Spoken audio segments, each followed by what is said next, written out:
Have you ever wondered why the Bible we know today doesn't contain all the books that once existed? Throughout history, dozens of texts were written about God, the angels, and the origin of the world. But many of them were removed, hidden, or even banned. Some spoke of things so powerful that the religious authorities of the time decided the world wasn't ready to hear them.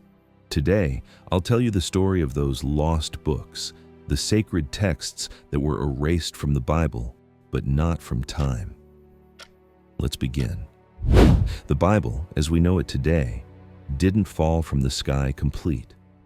It was the result of centuries of debates, translations, and human decisions. In the early centuries of Christianity, there were many writings about Jesus, the prophets, and the origins of the world. But over time, the churches began to decide which texts were inspired by God and which were not. Those that didn't fit the official teachings were discarded. Some disappeared entirely. Others survived in secret, hidden away in caves or ancient libraries. Today, we know those writings as the apocryphal books, or the forbidden Gospels. One of the most famous is the Gospel of Thomas, a text discovered in Egypt in 1945, containing sayings attributed to Jesus, but with a very different focus. Here, Jesus doesn't perform spectacular miracles. Instead, he teaches that the kingdom of God is within each person, a powerful message, but far too independent for the church of that time. Then, there's the Gospel of Mary Magdalene, a text suggesting that Mary was not just a follower, but a spiritual leader and someone very close to Jesus. This gospel portrays Mary as a voice of wisdom, even clearer than some of the apostles. And in a time dominated by male figures, that was something not everyone was willing to accept. There's also the Gospel of Judas. Yes, the same Judas who betrayed Jesus. But in this text, Judas isn't a villain. He's portrayed as someone fulfilling a necessary role in the divine plan. Could it be that Judas wasn't a traitor, but a chosen instrument of destiny? A thought far too dangerous for the leaders of that era.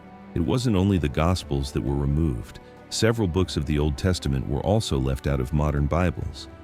Among them, the Book of Enoch, one of the most mysterious of all. It speaks of the fallen angels, called the Watchers, who descended to earth and had children with humans. Their offspring were the Nephilim, giants of great power, and according to the text, the reason why God decided to send the great flood. The Book of Enoch describes heaven with astonishing detail, talks about spiritual dimensions, and mentions the names of angels and demons that appear nowhere else in the Bible. Some scholars believe it was removed for being too fantastical. Others think it was because it revealed a spiritual world too complex for its time. Whatever the reason, the Book of Enoch remains one of the most fascinating mysteries in all ancient literature. Many believe these books were excluded to maintain a single unified version of the faith, one that was easier to teach and control. But there's another explanation. Many of those texts had uncertain authorship, and some contained ideas considered more philosophical than spiritual. The process wasn't necessarily a conspiracy, but it was indeed a selection. And like any human selection, it means part of the bigger picture was lost. Regardless of belief, these books teach us something profound, that the story of faith is wider, deeper, and more human than we often imagine. Each removed text, each forgotten gospel, is a window into the timeless questions humanity has always asked. Who is God?